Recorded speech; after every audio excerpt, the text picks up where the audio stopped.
Hey, folks, Roland Martin here. Coming up next on Roland Martin Unfiltered live from Ebenezer Baptist Church in Atlanta, 24 hours before folks go to the poll. Actually, 12 hours before folks go to the polls all across the country, opening nationwide. Huge races. We're here in Atlanta for a prayer rally taking place here.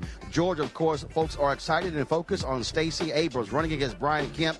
And speaking of Brian Kemp, we'll talk about the nasty thing that he has now done the day before the election, now alleging without any facts whatsoever voter fraud on the part of Democrats. He's been blasted by Stacey Abrams. We'll explain to you exactly what is going on. Also, huge races all across the country taking place here in Florida with Andrew Gillum, Ben Jealous in Maryland. Of course, we have constitutional amendments on the ballot as well. And so we'll be breaking down a lot of those issues, including marijuana that's also on the ballot.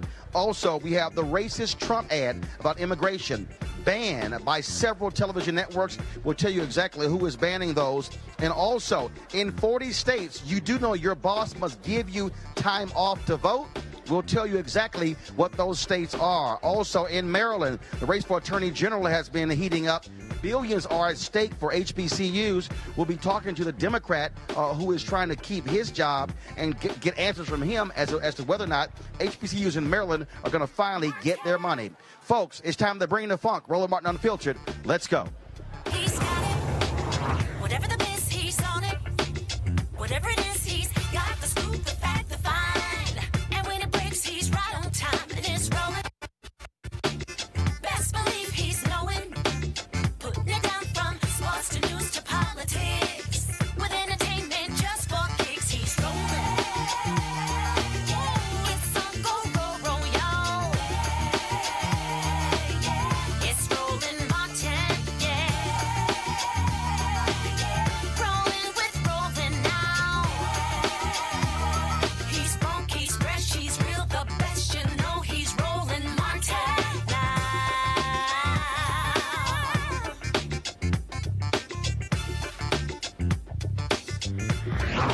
Martin. All right, folks, glad to have all of you here. We are broadcasting live from Ebenezer Baptist Church here in Atlanta, where so much of the attention is focused on the race for governor, Stacey Abrams, against Secretary of State Brian Kemp. Again, as you can see, folks are already been lining up here to participate in this prayer rally focusing on this election. Doors open at 6. This is going to start actually at 7 p.m. We will be live streaming this prayer rally on Roland Martin Unfiltered. So as soon as this show is over, we'll be going live to the sanctuary here at Ebenezer Baptist Church. Again, huge elections taking place. The latest polling shows an absolute dead heat between Stacey Abrams and Brian Kemp here in Georgia. Folks have been registering folks, taking them to the polls. People are ready to go out with buses and vans tomorrow, carpools as well, to take folks to the polls all across Georgia. Huge things are at stake here.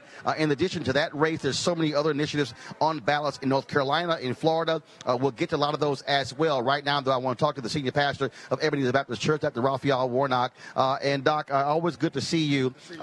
We fully expect a full house here. I mean, lots of attention. The nation is watching Georgia. Absolutely. We have that song, Georgia on My Mind. It seems like Georgia's on everybody's mind right about now. This is a historic election. There's a chance to make history. I think more importantly, there's a chance to make a difference. We've got 500,000 people in this state who need Medicaid, and they could have Medicaid if we simply had a governor and a legislature that would say, yes, a lot is on the line, and we are waiting, well, not waiting to see what will happen. We've got to continue to press the point so that people show up to the polls. When we look at across this country, early voting has been blowing up in Florida, in Texas. In Texas, in fact, they show in Harris County alone that more people have voted early than the entire number who voted in 2014. Have you seen that same level of enthusiasm voting early here in Georgia? Oh, absolutely we have. There is definitely excitement in the air.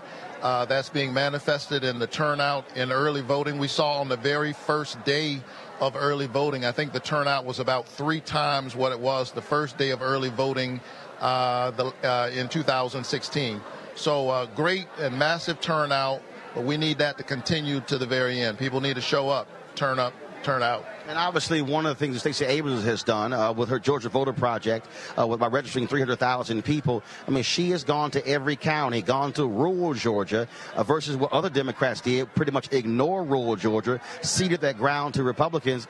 She's competing for those votes with Brian Kemp. That many people are saying and I also believe, a very smart strategy, but not allowing him free reign to roll up huge vote totals in those areas.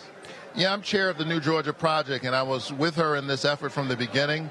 As you point out, we have registered nearly 300,000 new people of color, and certainly we've been in a fight with the Secretary of State, who happens to be running for governor. He's serving both as player on the field and umpire. I mean, Little League players know that you can't be the player and the umpire. And so we'll be watching this race very, very closely. We have filed lawsuits against him. But part of the answer to rapid voter suppression is massive voter mobilization. We need people to turn out. And we're standing here at Ebenezer Baptist Church. This is the home church of Martin Luther King Jr., who preached a famous message 6 years before the March on Washington. In that very site, he gave a speech called "Give Us the Ballot." And he said, if you give us the ballot, we will elect governors in the South who have not only felt the tang of the human, but the glow of the divine, that we would transform the South if we have the power of the ballot. And so that's really what's at stake, the soul of our democracy, the character of our country, the question of whether or not we are a nation where everyone has access to the ballot. What do you say to those folks, even some African Americans, who say, look, I just don't see how this makes any difference whatsoever. My vote doesn't count, so I'm not going to waste my time. Our adversaries are very clear about the power of our ballot. That's why they have 41 distinct ways in which they are engaged in voter suppression. If the vote really didn't make a difference, people wouldn't be working so hard to ensure that people of color, that women, that young people don't have access, that their access to the ballot will somehow be compromised in some way. So they're working very hard to make sure you don't show up. There must be some power in the ballot. All right. Reverend Warnock, always good to see you, and look forward to having this here for the folks looking forward to it. Who are some of the folks who are going to be participating in this rally? Listen, tonight we have the civil rights movement, as it were, classically embodied in the likes of Jesse Jackson and John Lewis, but we also have some younger voices. My friend Reverend Tracy Blackman, who heads the Justice Ministry of the United Church of Christ. We've got outstanding celebrity artists who know that that somebody fought for them to have a voice. So Byron Cage will be here, Dottie Peoples will be here, Angie Stone will be here. We've got soul, neo-soul, and gospel. It all comes from the same root. We're certainly looking forward to it, and we'll be live streaming on Roland Unfiltered. So thanks a bunch. Good to see you, brother. Always. All right. Thanks a bunch. As I said, folks, we are here at Ebenezer Baptist Church, looking forward to this particular rally. So much attention is focused on this race in Georgia, and what Brian Kemp doing, folks, is utterly shameful. So what he has now done, he is now alleging that he wants the FBI to come in to investigate Democrats in Georgia, saying that they somehow were participating in cyber crimes. Here's the problem. There's no evidence. He literally presented no evidence. He says he has it, but he hasn't presented any. He was blasted by Stacey Abrams for actually making that kind of comment. I think, guys, we have the video of that. All right, so again, earlier today, Stacey Abrams took off against Brian Kemp for making that allegation of Democrats somehow trying to rig this election. This is the guy who is the Secretary of State, and what he has been doing, frankly, is dead wrong. Former President Jimmy Carter said he should have resigned like the previous Secretaries of State, but by trying to also be over the election. Before I go to my next story, I want to do this here. I'm going to grab a couple of people here and just sort of get their thoughts, see what I hear. Ma'am, how you doing? Just step right on over. How you doing? So what brings you out here? Rallying folks to vote, especially young folks. And what do you hope they get out of this? Well, essentially, we need to understand the importance of voting My concern really are the young millennial folks, because I feel like our demographic, older, especially African American male, females, we show up to vote. My concern are the young people. Okay. All right, then. Well, I certainly appreciate it. Thanks a lot. All right, then. And again, folks, we have people who are already lining up here to try to get into this sanctuary. We've got folks who are bringing we got folks who are bringing their children. Guys, talk to me again. I missed that. So we got folks again who we got folks here going again who have their children with them. They're out here again about looking forward to this particular rally here. All right, folks, let's just give you a sense in terms of what's happening in Georgia. The Secretary of State office announced an all-time early voting record. 2014, 945,507 ballots were cast in the midterm election. Folks, 4 years later in 2018, listen to this. 830,000. That is more than double. That shows you the interest that we have going on here. And, of course, Oprah Winfrey, she was campaigning for Stacey Abrams. And there's a robocall that's been going out around Georgia from an avowed white nationalist. Check this out. This is the magical Negro, Oprah Winfrey, asking you to make my fellow Negro, Stacey Abrams, the governor of Georgia. Years ago, the Jews who owned the American media saw something in me, the ability to trick dumb white women into thinking I was like them, and to do, read, and think what I told them to. I see that same potential in Stacey Abrams. Where others see a poor man's Aunt Jemima, I see someone white women can be tricked into voting for, especially the fat ones. And so I promise that every single person who votes for Stacey Abrams, we're going to get a new car. So you get a car, and you get a car, and you get a car, and you get a car. Everybody gets a car. And as far as the race to their rights who are in the way, don't worry about them. Like I said in that famous interview in 2013, white racists just have to die. This message paid for by theroadtopower.com. Trust me, folks, the racists, they are busy during this election.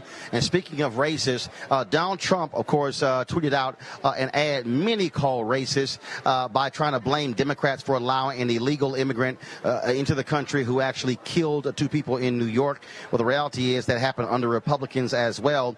Again, we're not going to show you the ad. This is the frame of the ad.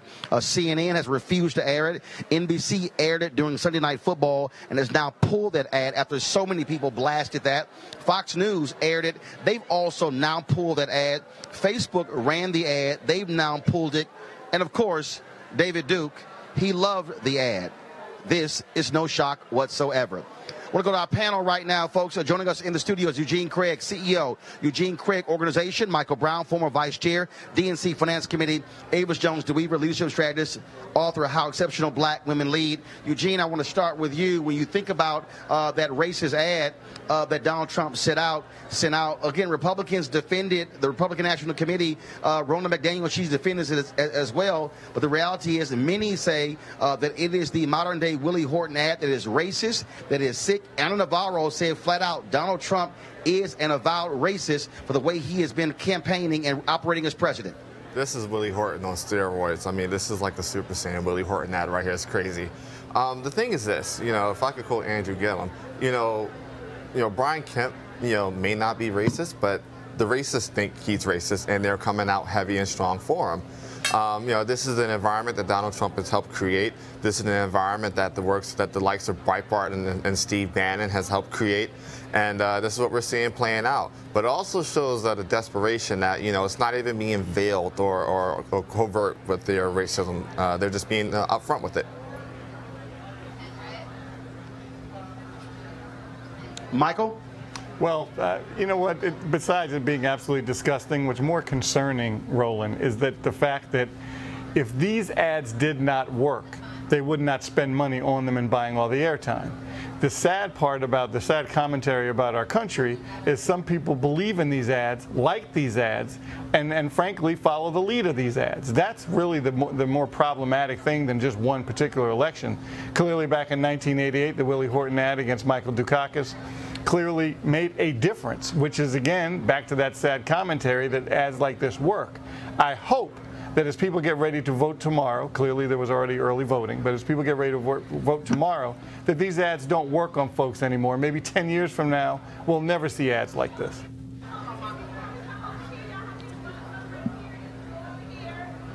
All right, folks, I'm having some audio issues here, so I'm trying to hear everything that you're saying. But I did hear both of you talk about that particular ad. Look, what we're seeing going down to the wire, we have seen the robocalls taking place in Florida as well for Ron DeSantis. And the bottom line, Eugene, Republicans can run from this all they want to, but they have to deal with the fact that racists, white nationalists, have chosen to side with the Republicans over Democrats. There has to be something in the Republican Party that is appealing to white nationalists. I mean, you're 100% correct. I mean, if you look at the way conservatives these days talk about immigrants, the way that you bring up any type of white male backlash or white male rage, the automatic pivot is to quote unquote black on black crime. You look at how the folk handled Christine Blasey Ford. I mean, there has been a tacit, almost full-fledged checkmark okay given by the official side of government that, hey, it's okay for you to run free. Historically, you're talking dog whistle. You may dance around white nationalism. But with the likes of Donald Trump and Ted Cruz and Steve Bannon and Steve Miller and we can't forget Steve King, who's been doing it for years. I mean, it's out in the open now. It's out in the open, and they don't really care anymore just for it to be in the open. And even before Roland. All right, guys, hold tight one second, because I need to fix an audio issue. I can really barely hear any of you talking. So we're going to go to a break right now. When we come back, we're going to show you folks the 40 states where you are allowed to take time off to go vote. We'll do so and come back live to hear Ebenezer Baptist Church. Roland Martin Unfiltered, back in a moment. I think there's blame on both sides. There are times when we have to come together and stand up to protect our way of life. As leaders in our communities, people come to us when they need help. Now, we need you to do something for us. We need you to vote. There are politicians that want to make it hard for you to vote because they want to control your life. Our lives depend on our right to choose. Our lives depend on getting a 21st century education. That have jobs that pay a living wage. Our lives depend on clean air and clean water. Our lives depend on science and knowing the truth. We know you will show up. It's time to vote for our next president. For some of you, 2020 can't come soon enough. I am absolutely a nationalist, and I'm proud of it. Our lives depend on you voting this November 6th in the midterms. Vote. Our lives depend on it. Election Day on November 6th is fast approaching. The time for action is now. We need to mobilize millions. That's why we're asking you to claim your power, use your networks. Here's what you can do. Register 5 people, volunteer 5 days between now and Election Day. Commit to getting 5 people out to the polls. Together, we can do this. Sigma Gamma Rho, go vote. Alpha Kappa Alpha, go vote. Kappa Alpha Psi, go vote. Omega Psi Phi, go vote. Phi Beta Sigma, go vote. Zeta Phi Beta, go vote. Delta Sigma Theta, go vote. So you've heard the call, you've heard the challenge. Empower yourselves and our communities. Iota Phi Theta, go vote. The right to vote is something that our ancestors died for us to have. And in 2018 and beyond, there's nothing more important for us to do than to exercise the truest concept of democracy, and that is the right to vote. So I encourage all of you, regardless of the colors we may wear, to join my colleagues and I, the presidents of the Divine Nine organizations, to encourage everyone to go out and vote and also to take someone else to the polls, because truly all politics is local. The right to vote is something that we must never abandon, and that is why we believe a voteless people is truly a hopeless people.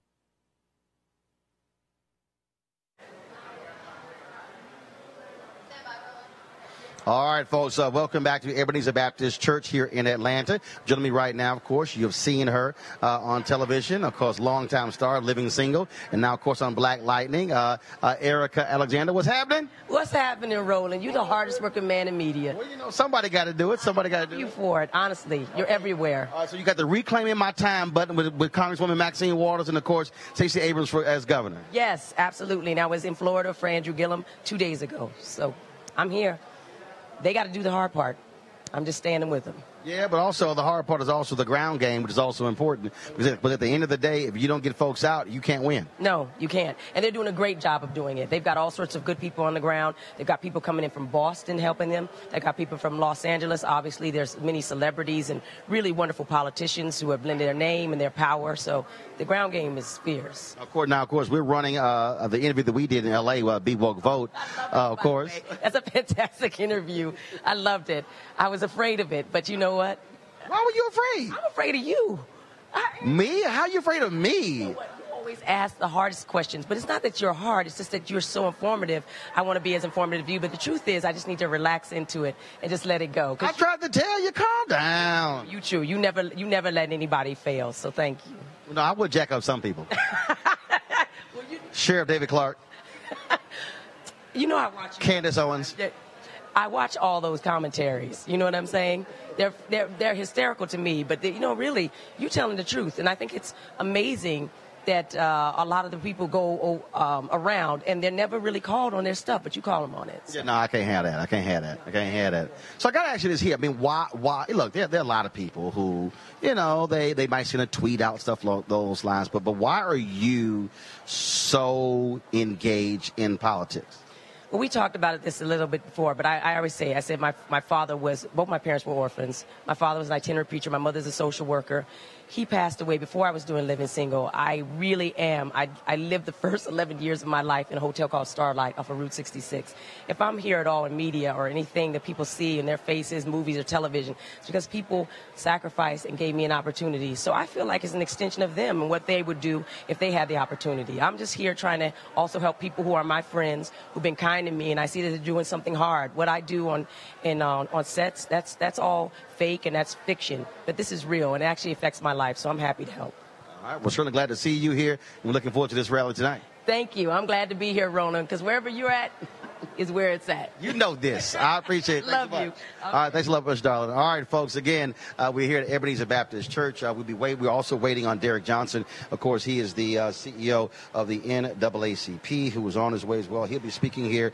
Jim Wallace, sojourners, will also be here. And also Reverend Rob Lee, I saw him here. You might remember he is the descendant of General Robert E. Lee, and he, of course, was a pastor of that church in North Carolina. And when he spoke at the VH1, I think it was the VH1 Music Awards, or one of those award shows, they really got upset with him because he called out racism and white supremacy, and he ended up leaving as the pastor of that church. And so we're going to try to grab him in a second. I'll be sure to let Tanisha know that I'm looking to reach Reverend Rob Lee. Also, folks, I talked about, of course, in terms of what is happening with a lot of these races out here. Let's go to what's going on with some of these races, which is unbelievable. One of the races, and first of all, again, Jay, say it again. So, folks, normally you're going. This shows how we'll.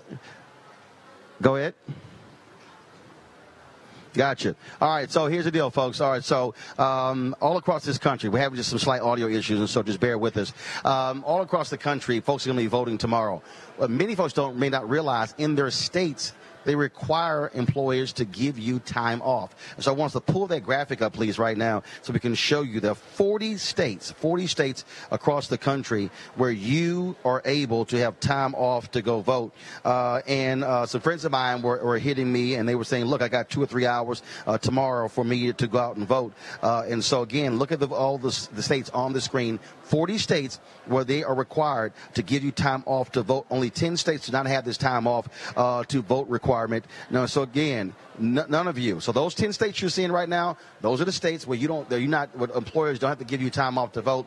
And so, what the hell are y'all 10 states doing? Go ahead and do this. First of all, voting should actually be a national holiday. It makes no sense that even we have it on Tuesday. It should be actually on a weekend. But you know, and I don't know why we're just so stuck on the first Tuesday in November. We should be able to change it. So again, there's no excuse for you not to be able to go vote in those places. Again, every state. Now, if you don't see your state, remember you're one of the 40. So only 10 that don't allow you to do so. All right, folks, let's go into our next. Matter of fact, I want to go to my panel here. And Michael, I want to go to you on this here. This is one thing. Like, I don't understand why we're still stuck on this whole idea of voting on a Tuesday in November. What the hell's wrong with the first Saturday in November as opposed to the first Tuesday? Well, I'm not sure about the constitutional issue with that, Roland, but from my standpoint, Tuesday then should be the national holiday. It shouldn't matter what day of the week it is, as long as it's a day off for everyone. That gives everyone an opportunity to vote. So what if you also run errands on that day off? The point is you need to vote, and we should make it as easy as possible for people to vote, not as difficult as possible, as obviously we're seeing during this election cycle with the suppression of votes. Avis? I absolutely agree. The bottom line is that there is a specific there's a specific movement, quite frankly, to make it more difficult for people to vote. And this is not something that's just happened. I mean, over the past 5 years, 1,000 polling places across the country have been closed down. And even in this year alone, we've had 99 bills introduced in about 30 different states across the nation that are specifically meant to make it more difficult to vote. So instead of moving towards a holiday, which I agree, we need to have a national holiday so that more people can vote, it seems as if we have a political party, quite frankly, that is moving directly in the opposite direction. And Eugene, first of all, there's no constitutional requirement for the election to be on Tuesday. It says that Congress sets election day, so they can change it. They can change it. That was my initial thought. It was that it was a constitutional requirement, but I believe if my history calls correctly, I believe our presidential elections were previously in the month of March. March 4th. March 4th, yeah. And so, yeah, I mean, it could be changed and, you know, change it and make it a national holiday. You know, a couple votes, the signature from the president, it's a done deal. All right, folks, we'll go to our next story here. Of course, we've been talking about different races, and there are a lot of attorney general races all across the country. African Americans running for attorney general in New York, running in Florida, running in a number of different places. In Illinois, you got 2 African Americans running, 1 Republican as well as 1 Democrat. And so we're watching those races, but also the one taking place in Maryland. Of course, we previously had Craig Wolf, who was Republican running for attorney general on the Republican side. Brian Frost is the incumbent Maryland Attorney General, and one of the issues that we have been focused on when it comes to this race relates to HBCUs, the long-going lawsuit that has been happening in Maryland as relates to the funding of HBCUs, duplicate programming, of course, look, seeking some $2 billion.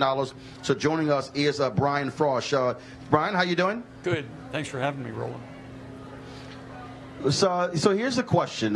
We have seen these HBCUs fighting Maryland constantly, over and over and over again. There was a trial. Federal judge who ruled. The question is, when is Maryland going to do the right thing and fully fund these HBCUs, the $2 billion they are owed, and not this $100 million settlement that was thrown out? What are you going to do as Attorney General?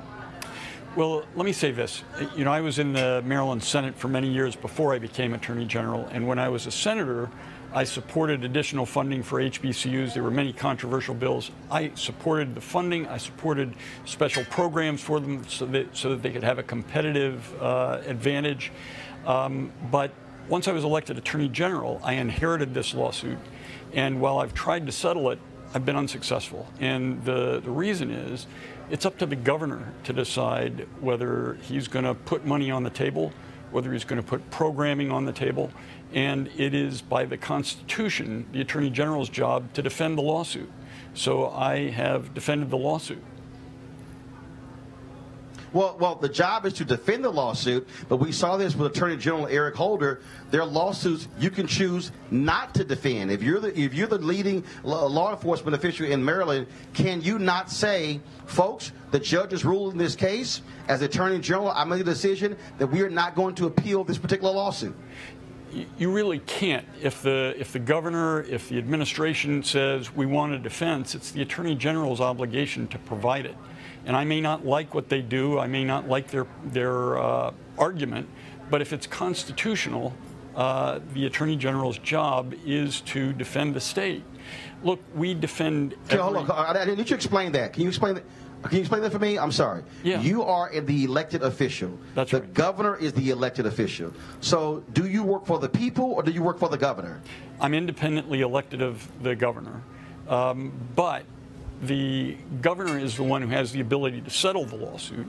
In terms of appeal, when the administration instructs me to appeal, unless I believe that the decision is unconstitutional, I have an obligation to give them the defense that they ask for.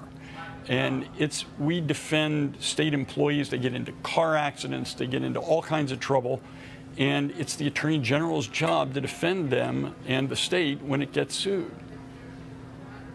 So have you told the governor, this is simple. These universities are owed this money. That $2 billion, we should not be appealing this lawsuit. So is it your opinion that Maryland should not be appealing this lawsuit and that those HBCUs are owed the $2 billion they have been seeking for far too long? Look, I can't discuss something that I've advised the governor. But I can say this, I've tried very hard to settle it, and I can't get either party to be in the same place at the same time.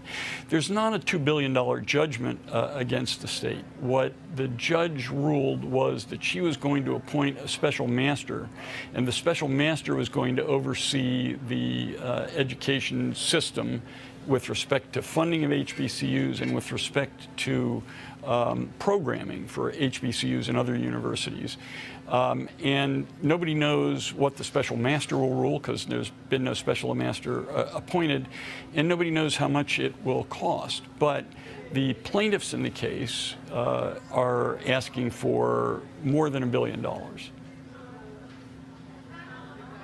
Yes, they're asking for more than $1 billion, and the question again comes, Democrats in Maryland. Maryland is a Democratic state, even though the governor is Republican. Right. So the question is, black folks there have been wanting to see this resolved. These are historically black colleges and universities that are critically important. And what I don't understand is why Democrats dragging their feet. If they want black votes, why don't they simply provide the proper funding to these HBCUs and to give them the remedy which was needed when they actually had these programs that were then duplicated at predominantly white institutions and also hurt these HBCUs. I don't understand why we're going back and forth on this. This is not that hard.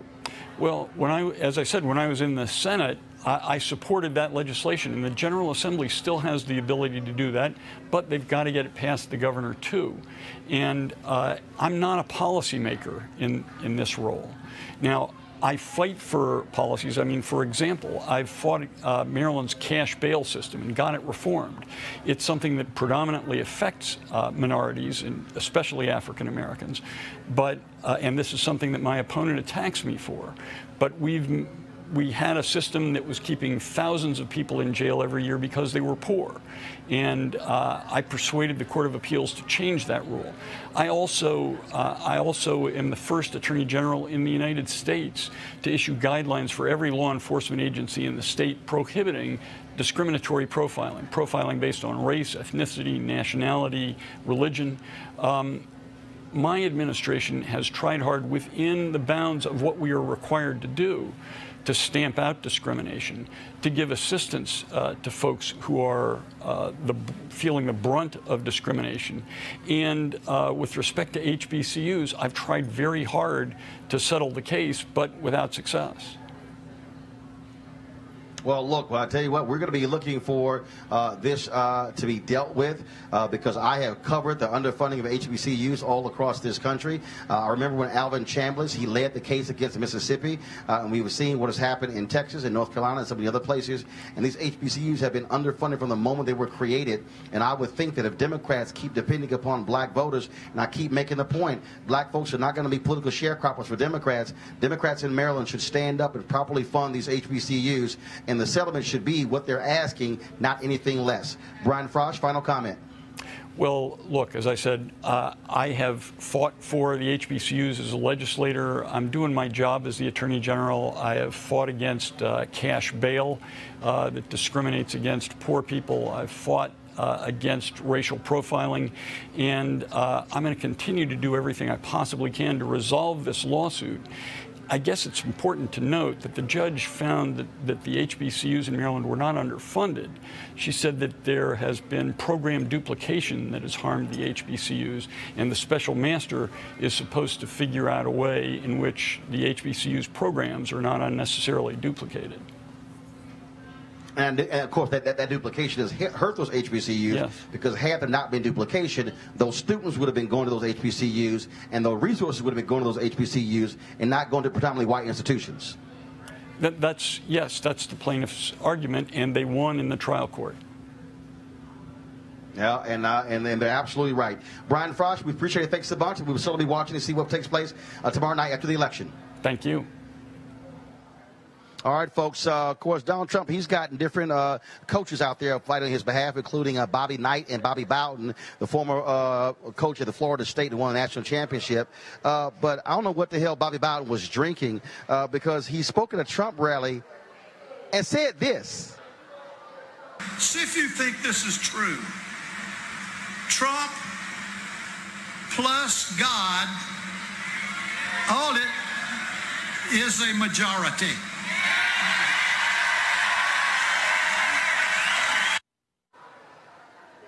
You drink Eugene Craig. What the?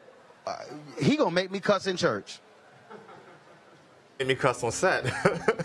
The madness. This is what you see. I mean, look, the religious right. You know, they've absconded their values, the things they believe in. You know, the things they profess for the last 40, 50 years. You know, Trump is now dragging out all these college basketball and football coaches and whatnot.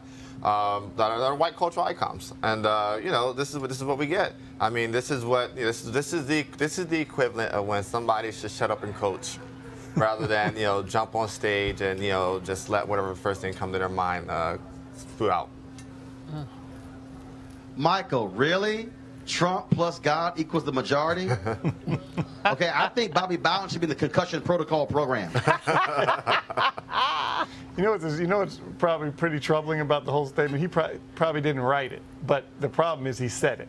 Yeah. And whether he wrote it, said it, doesn't really matter. If he's ever at another football program again, I can't imagine him doing very well in recruiting because people aren't going to want to go to a school with a man that thinks like that. So it's a shame, but ever since the early morning in November, when we found out who the next president was going to be, all of this stuff just opened up. Doors have opened, floodgates have opened. There are no more dog whistles, they're bullhorns. Anytime David Duke can get on Twitter and praise a president, you know something's wrong. Mm-hmm. Hear, hear. Avis, again, I see these white conservative evangelicals, and they truly lost their mind. I guess grab the vagina. I guess him cussing folks out, talking about women. I guess all of those things don't have anything to do with morality. And I guess Bobby Bowden is saying, "Oh, God approves of it all." Tell me about it. I mean, and how many baby mamas does he have? I mean, come on, let's just get real, okay? So, yeah, I lose count. Maybe more. That's true. See, here's the thing. What's really interesting to me is that a lot of his fan base, they do seem to almost worship him. So when I hear a statement like that, in some way, it doesn't seem too far from how they appear to think. The way that they tend to hang on every word, believe everything out of his mouth, even when it is a million miles away from being factual, overlook all of those things that we know are a gazillion miles away from what most people practice when it comes to Christianity, but tend to overlook that.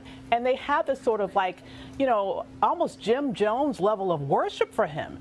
It is really scary to see fanatical worship, almost like he's a cult leader. So when you see how he is elevated by those people who follow him just blindly in the way that they do, statements like that, quite frankly, don't even surprise me. All right, then. Going to go to a break right now. When we come back, we're going to have more from Ebenezer Baptist Church, where the prayer rally is taking place, of course, here, getting focus on voting tomorrow on Tuesday, November 6th. And we come back, we'll be chatting with Byron Cage and also talking about, of course, marijuana on the ballot. I wonder what Byron thinks about that. We'll be talking about that next, right here, Roland Unfiltered. Back in a moment. We don't make you do that. I know we are supposed to mind our business, especially when it comes to grown folks' business, but this is our business After all, it may impact me more than it'll impact you. Right now, my votes are limited to things like pizza or spaghetti for dinner. But you got a chance. You get to choose people who will impact healthcare, education, prison reform, Immigration, women's rights, LGBTQ rights, my rights. the list goes on. Not to mention a chance to make history with Stacey Abrams, Andrew Gillum, Antonio Delgado, Vangelis, and more. A chance, that's all we asking for. So do it for the kids. The same way Dr. King, John Lewis, Fannie Lou Hamer, James Baldwin, Maxine Waters, and so many others did. Put your listening ears on. Vote. Vote. V-O-T-E. Vote. For me. Okay. And on the road all day, going all over Harris County. And of course, with all these Wonderful women. all these crazy people running the show, they being a little extra. Then of course, you got that one back there who runs for city council next year, Renee. She extra too. And so, folks, I don't care what city you're in, what county you're in. You got to vote on Tuesday. Definitely get Harris County into Houston. No complaining, no whining, don't care. You better do your part and actually cast your ballot. All right? From the most important place in 3rd Ward, French's on Scott Street. Holla at y'all later.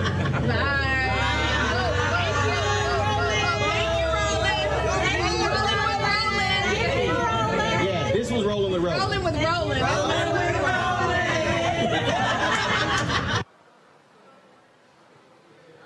All right, folks. Again, that was, of course, I was in Houston over the weekend with the judges there the sisters who are running for a judge in Harris County. 19 black women running for judges. So we hit about 12 different locations. And so there's going to be lots more video we'll share with you later on, especially when I busted the top ladies of distinction meeting. Should have seen me roll up in there. They weren't expecting that. So I can't wait to see that video as well. But before we go to, of course, our next interview, here's, of course, something for one of our partners. Of course, you heard me talk about our friends at Transatlantic Real Estate who created a unique investment opportunity that you have to let sink in for a second, and that is legal marijuana and crowdfunding. Right now, the legal marijuana movement continues, of course, and is also on the ballot in several states. Now, what folks have to understand when it comes to the issue of investing in that, this is a multi-billion-dollar industry. And so that means that, of course, folks will be getting involved in that. And why not people of color? Typically, it takes millions, if not billions, to invest in the legal marijuana industry, and it can be pretty risky getting started. However, Transatlantic Real Estate is different.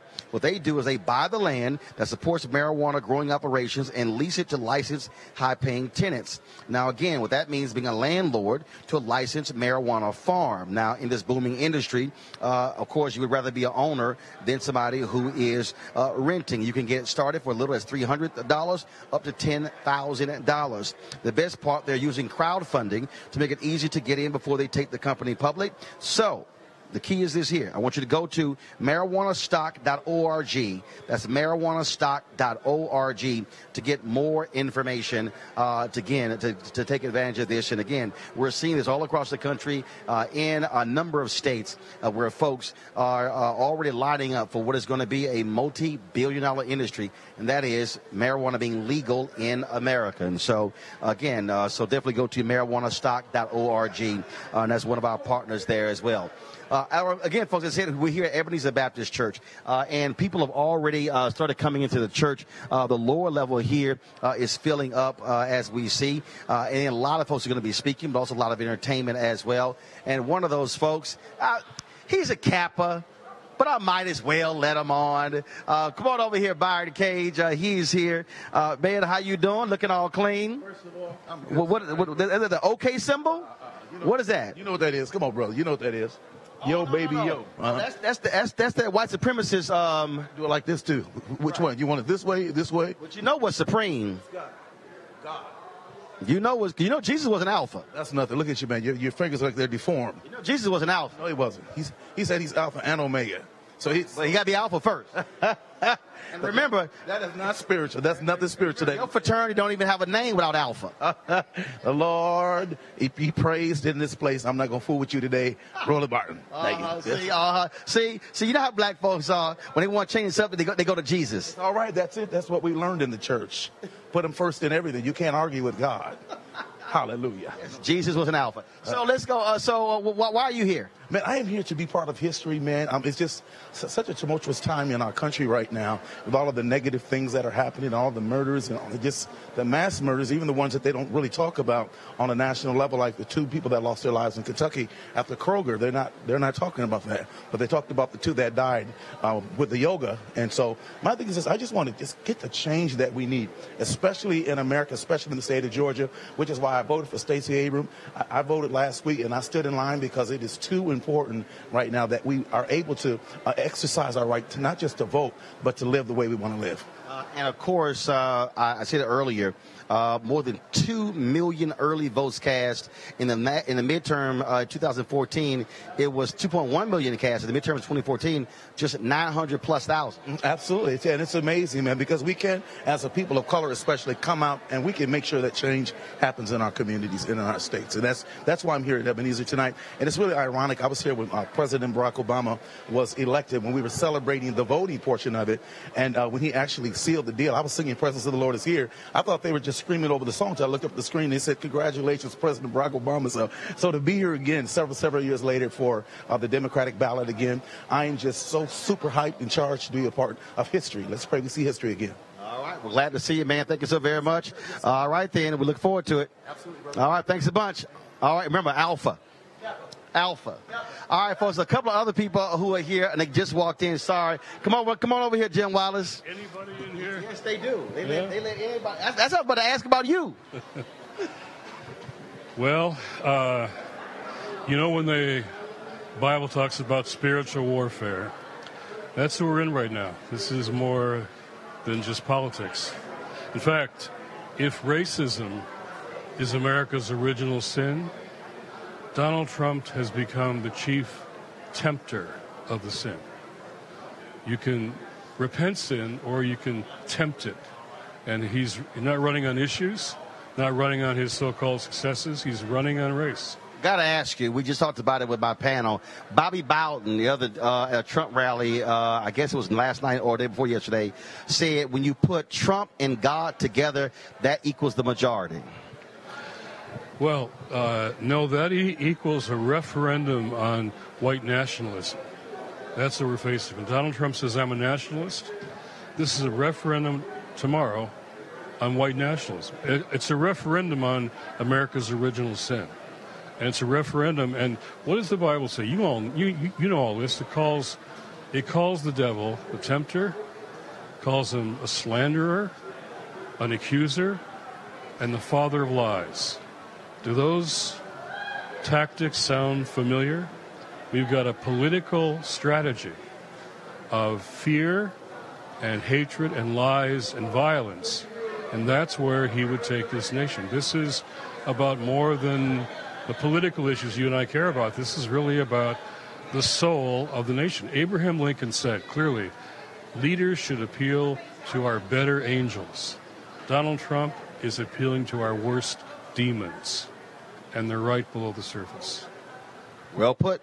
Reverend Jim Wallace, always a pleasure. I appreciate it. Good to see you, man. Always a blessing to see you. All right. Eugene, I want to go start with you. Your thoughts about what Reverend Wallace just said, that, look, this is appeal to white nationalism, what Donald Trump is actually doing. Yeah, I agree, and I agree 100% with you. I mean, the way he talks about, and he's been speaking about Abrams and Gillum, the way he has spoken about Barack Obama, being one of the chief and original birthers, the way he's spoken about, members of the Congressional Black Caucus, the way he's spoken about black athletes, the way he's spoken about, Hispanics and, folks that are undocumented immigrants. I mean, he has his entire shtick for the last 4 or so years. It's been white nationalism. It's been nothing white nationalism cutting through and through.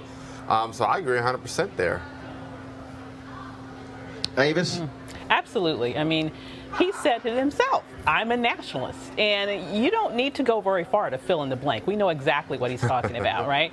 And really, if you look at these latest ads, for example, that he came out with, having this sort of Willie Horton style ad where you have this sort of Hispanic boogeyman who he wants to somehow extrapolate that he is like all of these thousands of people that are, by the way, hundreds of miles away that are coming to try to seek asylum in this country.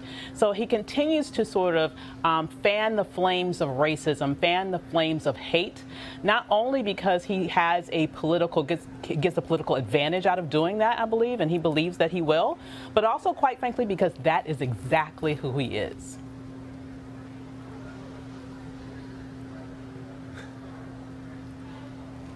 I'm going to go, Roland. Looks like I lost Avis there. Oh, no! Uh-oh. Yeah, I lost Avis there. Okay, Michael, go ahead. Well, it was very profound what she said. If you missed it, you can listen later when you listen to the rebroadcast. No. I heard most of it. Okay. It dropped off the tail end, but go ahead. I have nothing really to add what Eugene and Avis just said. I want to go back to the other segment, Roland. And what concerns me about the religious right is they talk about, well, we're going to swallow and hold our noses about some of the things related to this president. I'm sorry, number 45. You know, I like to call him president. Number 45. But they make this decision about, because he's going to appoint good federal judges. What, Mike Pence would do that? And frankly, Mike Pence may be even further right and closer to the religious right than this president is. So I don't necessarily buy that. So which means they actually believe what he tweets. Mm-hmm. They believe what he says. Mm-hmm. And they're using the whole policy issue to hide behind it, because not sure whether Mike Pence would say the same things or tweet the same things or not, but you would get the same federal judges. Yeah, so I don't buy kind of their little theory on why they hold their nose to deal with this president. Good point. Sorry, 45. Absolutely true. All right, folks. So again, I heard nearly everything Michael said except the last 5 seconds. Let me do this here again, because Reverend Jim Wallace just walked in a few moments ago. We just talked to him, and then I'm looking for Reverend Dr. Barbara Skinner. And so, if you could ask Tanisha, I want Reverend Dr. Barbara Skinner. She also is here. She's also one of the folks who's organizing this. It is again. There she is, Tanisha. Tanisha. I need this is the blackest show. She walked in with Reverend Jim Wallace, black coat, green dress. That's right. See, that's how you do it. See, I put folks to work. Look, okay? See, don't be just walking around here taking pictures. When I need somebody, dadgummit, go get them. And so we go to chat with her in a second. Again, Derek Johnson, of course, President and CEO of the NAACP, is on his way. Reverend Dr. William Barber was supposed to be here, but there are some voting issues taking place in North Carolina that's going to keep him there. In fact, check this out, Avis. He sent me a photo of an early voting location that literally was a location of a building that had been destroyed. What? That was one of the official early voting locations listed in North Carolina. You know, that is so disturbing. My father's from North Carolina. I literally grew up like 2 miles from the North Carolina line. And so in many ways, I almost feel like North Carolina is my home. And what North Carolina has evolved into in recent years, ever since the Republicans took over both the governorship and the legislature down there, is completely different than the North Carolina I remember. It's taken us back more than 20 years. I would argue it's taken us back at least 50 years. And so, in terms of what you just described, that's straight up Jim Crow playbook.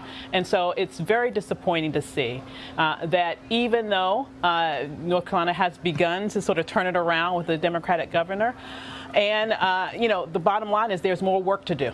There's still a lot more work to do to make sure that that state is on the right side of history and moves forward in a way that protects people's vote instead of trying to take it away. All right, speaking of somebody who's actually working, hey, he worked a little bit. Of course, teaching at Morgan State, also writing for The Root. Jason Johnson, what's up? I'm working, man.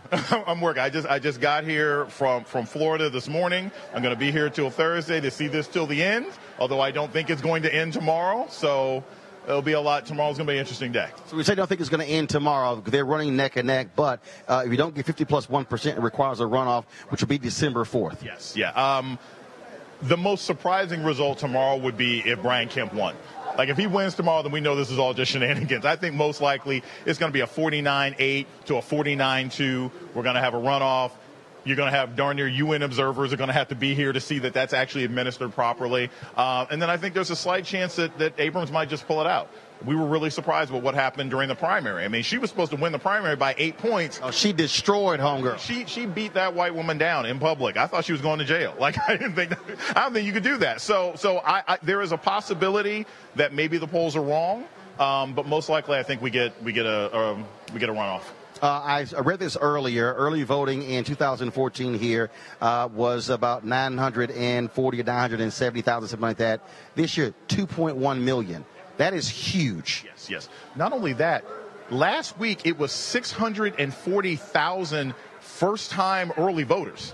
First-time early, like people who had never voted before. Those aren't Brian Kemp people. Like that's the New Georgia Project. That's what they've been working on for years. So, no, you can't guarantee that all those people are Abrams supporters, but 3/4 of those people have to be people who were approached by the Democratic Party, approached by the Abrams campaign. So they're in very, very good shape. And her whole strategy all along has been they can't cheat if it's not close.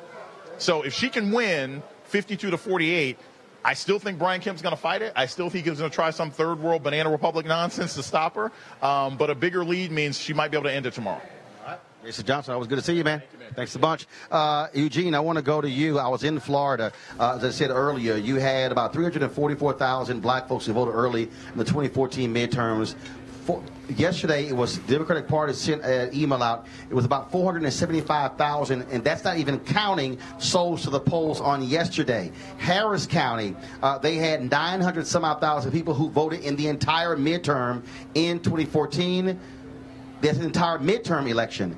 Early voting exceeded 1 million in Harris County. If you're Beto O'Rourke, you like to hear those numbers. If you're Andrew Gillum and Bill Nelson, you like to hear more than 500,000 black folks voting in Florida. Absolutely, 100%. Absolutely, 100%. I'm a supporter of Beto, and I'm a supporter of Andrew and also Stacey Abrams. For me, the line is crossed. I'm a Republican, but the line is crossed when it comes to racism. When you dabble in racism, you lose me as a Republican. I'm a black man first above everything. But the history of it is this. Since we black folk have gotten the right to vote, when we vote, things change. When we vote, we end up saving the country, many times over. And that's what you're probably going to see tomorrow. You'll see, with Florida and saving, Florida from a disastrous Ron DeSantis administration. And if Brian Kemp is doing this as Secretary of State, imagine what he would do as governor. And listen, we all know that, Ted Cruz is hot effing trash. So, I am excited to see what happens with Beto tomorrow. What do you really think? And again, Michael, those are huge numbers, Michael. They are, and it's impressive. The whole get out the vote strategy has been great in all three of those states. Roland, I want to commend Eugene, because you and I have been on millions of shows where we sit with black Republicans, and there's nothing wrong with being a black Republican. That's what you choose to be. More power to you. But I wish more black Republicans would say what Eugene just said, because that's important, because he made a statement about being African American and having some values. Some of these African American Republicans that come on just say the party line. It doesn't matter what is said, what's tweeted. They're just on the boat. They've had the Kool-Aid. So, Eugene, I want to commend you for that. Very, very proud of you. That was very nice. Appreciate it. Absolutely. Avis, final comment from you. It is, we are just at a point right now where we can make the huge difference that corrects the ship of this nation tomorrow. When we vote as a bloc, we can change things. And so I am a big believer in the power of what Stacey Abrams is doing in Georgia. She's been doing this work for years in terms of protecting people's vote. And no matter what sort of shenanigans they try to throw in there at the last minute, I believe that we are ready for this moment, and we're going to come back stronger and harder than anyone ever predicted. Get out and vote tomorrow. Get out and vote. All right, right now I want to bring in Reverend Dr. Barbara Skinner. Step right in, please. Obviously, we're here in the church. Churches have played a huge role. Yesterday, I was in Florida, in Gainesville. Hit about 7 churches yesterday morning. And it's all about being souls to the polls in those places that are still allowed to vote on Sunday, because Republicans have cut that in a lot of places. Yes, they have, because they're afraid of what will happen. When African Americans do what we did in 2012, we exceeded the white turnout. We have the ability to make history tomorrow, to crash on cut bigotry, racism, hate. more than that, we've got to start holding these elected officials accountable. We can't tell black people, and especially young people, to go to the polls, and then you sit there and they don't do incarceration right. They don't do justice. They don't do housing. They don't do health care. That's on us. So we got two jobs to do. One is get there to the polls and vote. Then secondly, go see those elected officials and hold them accountable with a report card, mid-year report card. Blast it out. Put it on Facebook, how they're doing after the election. All right. Doc, always good seeing you. Look forward to the event. Thanks so much. I appreciate it. Again, folks, we are about to start here, and so we have been working on it. Where is she? Where's Angie? Okay, so here's the deal, folks. Angie Stone is one of the folks performing. B.B. Wine is one of the folks who's performing. And again, a number of other folks are going to be speaking. We're going to be live streaming this on Roland Martin Unfiltered. Again, thank you to Eugene, Michael, and Avis. Thank you so very much back in D.C. Folks, don't forget, we're not going to be live tomorrow at 6 p.m. We're going to have a special time, 8 p.m. to 1 a.m. We're going to be giving you election results. I'll be back in Washington, D.C., and so we look forward to that. Over the next 24 hours, though, you're going to see, obviously, this show. We're going to be restreaming this. Also, the interviews that I have done with Erica Alexander, Erica Ash, Chuck D., Congresswoman Maxine Waters, Dr. Jim Lawson, Jalal Haneo, Devon Franklin, Lisa Ray. We're going to have all of those interviews live. We're going to be streaming those interviews as well. We're going to be pushing out voter messages constantly between now and the polls closing, not just on the East Coast, Central Time, but also on the West Coast. And so, again, no complaints, folks. We want you also, the Lawyers Committee, be sure, you got any voting irregularities, please be sure to call their vote line as well, because we want to make sure that there are no shenanigans happening tomorrow across the country. Again, we're here at Ebenezer Baptist Church. Look for our live stream of this rally as well. Thank you so very much for joining us. Don't forget to support Roland Martin Unfiltered by going to RolandMartinUnfiltered.com, joining our fan club, Bring the Funk fan club. We look forward to that. All right, folks, y'all have a great evening. I'll be back in a moment from Ebenezer. Y'all take care. Holla.